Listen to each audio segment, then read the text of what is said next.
Wel, da ni yma o hyd. Da iawn, wan. Na'r tro cyntaf i glywed hwnna ddos yma. Wel, mae gen i gwestiynau byrion i ofyn i chi. Ia. Barod amdani? Barod amdani. Hen Wlad Fy Nhadau neu yma o hyd? O, mae hwnna'n anodd. God save the Queen. Na ge. Mae well i sticio gyda Hen Wlad Fy Nhadau am naw.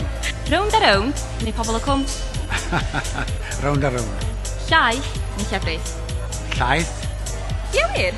Brynaman. Bach ar y brynaman fi. Gogledd neu'r de? Dim ots. Y babell len ta'r pafiliwn? Babell len. Llwyfan y maes ta maes fi? O, rhaid i weid llwyfan y maes, achos fyna dwi wedi cael un o brofiadau mawr y mywyd i. Hyw Edward neu Dewi Llwyd? Ond yn meddwl chi'n rhaid gito Harry, bysa dewis yn hawdd. Dewi Llwyd. O drwch blewyn. Gareth Bale neu Dan Beca? O, fy ffrind Gareth Bale. Wel, diolch yn fawr, dyna cwestiynau byrion. Croeso, unrhyw bryd.